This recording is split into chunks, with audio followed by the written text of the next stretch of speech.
Salam damai Tuhan kita Yesus Kristus beserta kita. Hari ini kita kembali diundang untuk merenungkan firman Tuhan dan semoga kita semua dalam keadaan sehat walafiat. Dalam permenungan kita hari ini kita akan coba melihat Injil Lukas bab 21 ayat 1 sampai 4 menjadi tuntunan hidup kita hari ini dan kita bisa merenungkannya di dalam hidup kita. Saya mengundang kita semua untuk mendengarkan firman Tuhan. Inilah Injil suci menurut Lukas. Ketika Yesus mengangkat mukanya, ia melihat orang-orang kaya memasukkan persembahan mereka ke dalam peti persembahan.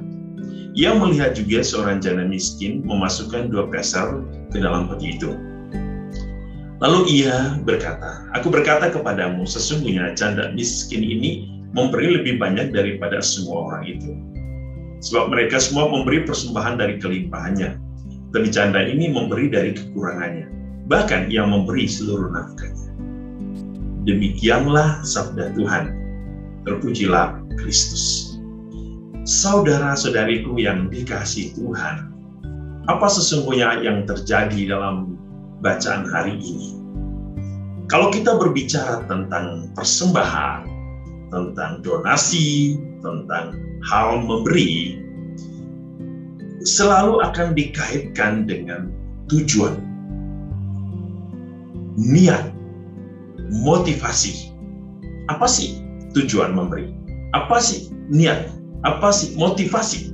Seorang pemberi itu menentukan suatu kualitas hidup, kualitas dari pemberian itu sendiri. Hari ini kita bisa melihat apa sesungguhnya yang terjadi dalam diri seorang janda, dan juga Yesus membandingkan dengan orang yang punya kelimpahan, orang yang punya kelebihan. Sesuai dalam Injil sebelum ini di Lukas bab 20 ayat 47, kita melihat bagaimana ahli-ahli Taurat itu memperlakukan para janda secara tidak adil. Nah, walaupun sebenarnya di dalam Injil Allah memerintahkan mereka untuk memperhatikan janda-janda itu. Dan fenomena ini berlangsung sampai saat ini, di mana Yesus memberikan pujian kepada janda itu. Apa sih yang ada di dalam persembahan itu? Tentu kita berbicara tentang motivasi dan kualitas. Kita tidak berbicara tentang berapa sih banyaknya, berapa sih jumlahnya. Tetapi Yesus mau melihat berapa sih persentase kualitas yang diberikan. Nah, kita melihat ada satu hal penting, bahwa ketika Yesus memuji seorang janda, ia sesungguhnya memuji akan motivasi dan intensi kebaikan yang diberikan oleh seorang janda. Ia memuji ketulusan dan totalitas seorang janda yang memberikan derma dari suatu kualitas hidup, kualitas jiwa, kualitas hati yang benar-benar tulus dan murni, yang memberikan segala nafkah, segala hidupnya.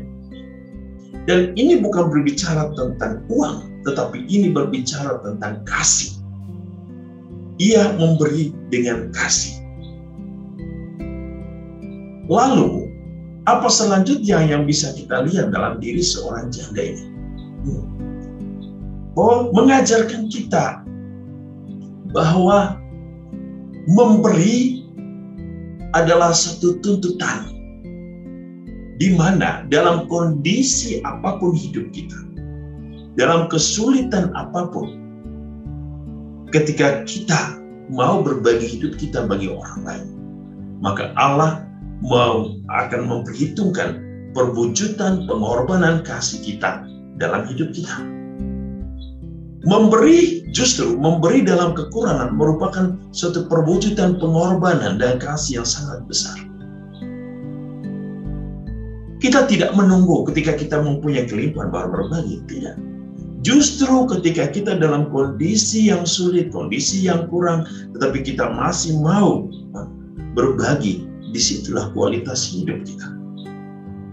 Yang mungkin banyak orang ketika ia memberi, ketika berbagi karena ia mempunyai kelimpahan. Tapi masihkah mampu ya ketika ia mempunyai sedikit dan berbagi?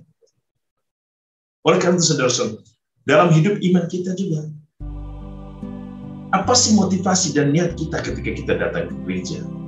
Ketika kita mengabdi, ketika kita melayani.